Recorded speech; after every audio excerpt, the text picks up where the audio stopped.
Welcome, my beautiful friends. Have you ever noticed a strange, heavy mystery about your mornings? You go to bed after a long day, hoping that sleep will bring you complete rest and renewal. But when the alarm rings in the early light, before your feet have even touched the cold floor, you feel an overwhelming sense of exhaustion.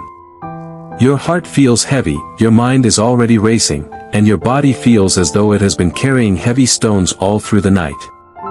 You wonder how it is possible to sleep for 7 or 8 hours and yet wake up feeling completely drained, as if your energy was stolen while you slept. We often blame our mattresses, our physical health, or the weather. But if you look closely into the quiet corners of your mind, you will find a hidden truth. We do not lose our morning energy during our sleep, we leak it away in the very first minutes of awakening. We wake up and quietly pick up 3 invisible, heavy chains before we even stand up. I am reminded of a young man named Kabeer, who lived in a quiet town nestled at the foot of misty, green hills. Kabeer was 26 years old, a talented graphic illustrator and artist with a warm heart and a creative soul. Kabeer loved his work, but for over a year, his mornings had turned into a daily trial. Every morning, the moment his alarm sounded, a dark cloud of dread would settle over his chest. He would lie under his blanket, staring at the ceiling, feeling a dull ache in his shoulders and a cold knot in his stomach. By the time he walked out of his front door to go to work, he felt like a traveler who had already walked 20 miles uphill in a heavy storm. Kabeer tried everything. He bought herbal teas, changed his pillows, and tried sleeping earlier, but nothing worked. The heavy morning fatigue remained like an unwanted shadow. One crisp, autumn morning, when the fog lay low over the pine trees, Kabeer decided to visit Master Usman. Master Usman was a 76-year-old clockmaker and herbalist who lived in a small, wooden cottage at the edge of the forest. Master Usman was a man of deep, quiet wisdom. His hands had restored hundreds of ancient brass pendulum clocks, and his eyes held the serene calm of someone who understood the rhythmic flow of time. Master Usman's workshop was a sanctuary of rhythm and peace.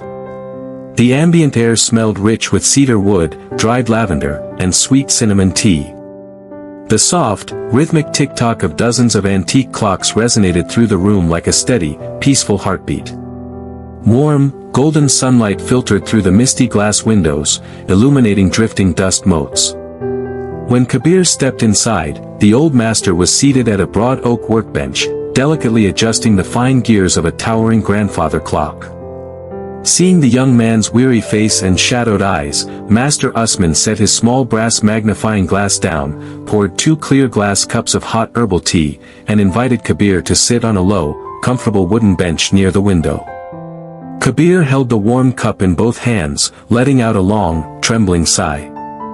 "Master Usman," Kabeer said, his voice heavy with frustration.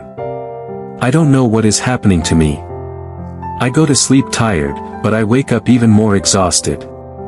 Before I even put my shoes on, my mind feels completely drained, as if all my strength was wiped out before the sun even rose.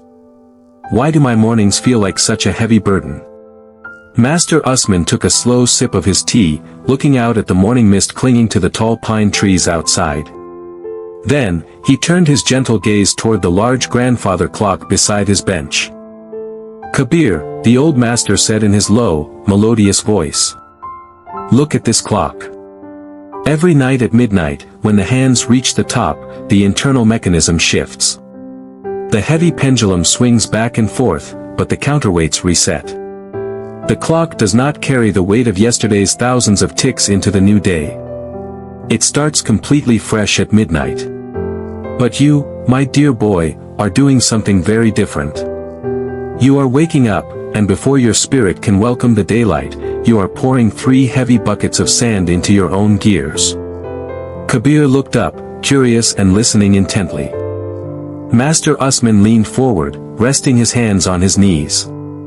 "Tell me, Kabeer, what is the very first thing your mind reaches for when your eyes open in the morning?" Kabeer hesitated for a moment, thinking. "Well, I lie in bed, and I immediately start thinking about yesterday.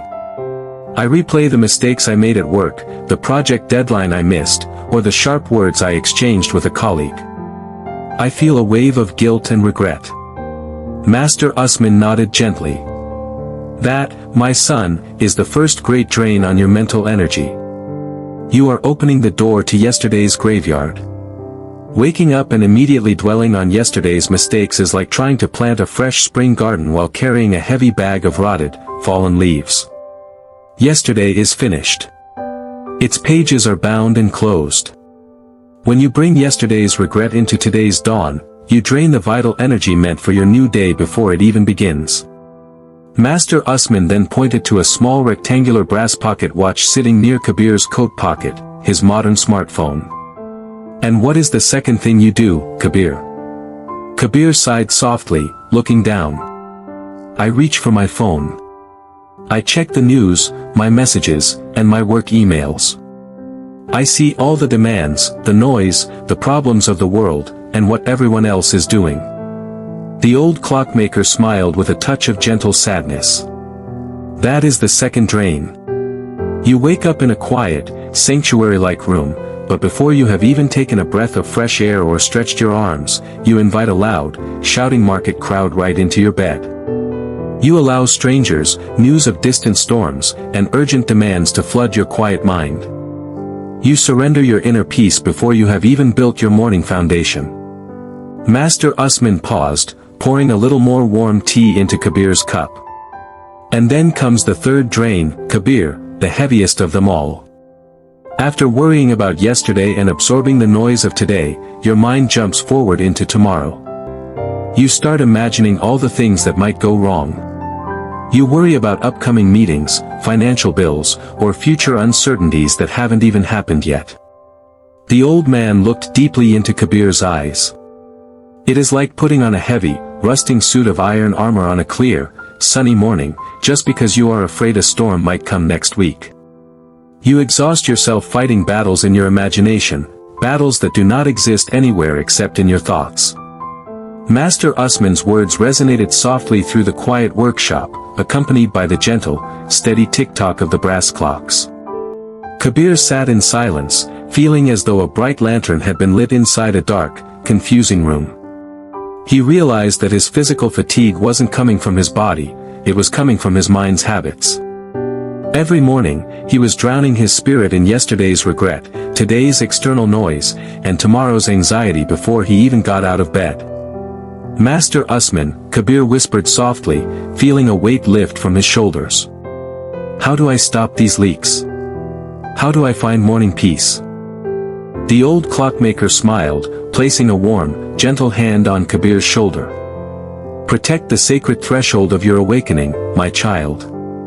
When you open your eyes in the morning, do not rush. Give yourself 20 quiet minutes. Leave yesterday in its quiet grave, it has nothing new to tell you. Keep the world's noise outside your door for a little while, it can wait.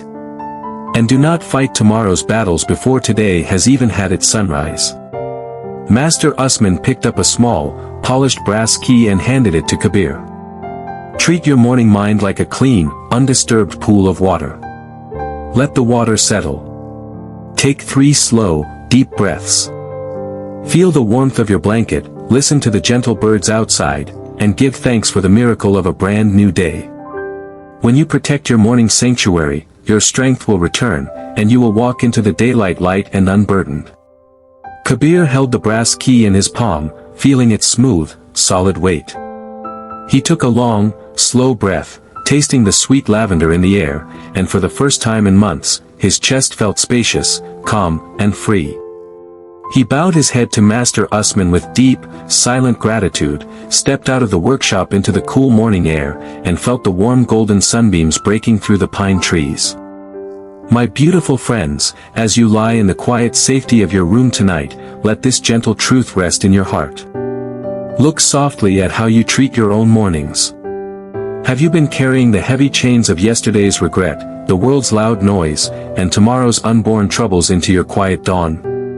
Tonight, let your bed be the sanctuary where you decide to protect your morning peace. You do not need to wake up into a war. You do not need to solve every problem before your feet touch the floor. You are allowed to wake up slowly.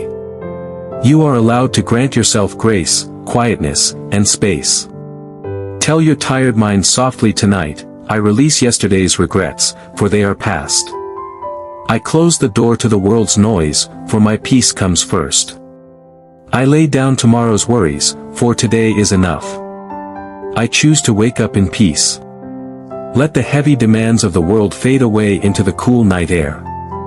Allow your shoulders to sink deeply into your mattress. Let your breath become slow, soft, and rhythmic, like the steady pendulum of a peaceful clock. Give yourself permission to rest fully tonight, knowing that tomorrow brings a fresh, untouched beginning. Take beautiful care of your soul, protect your morning sanctuary, and until we walk this quiet path together again, peace be upon you.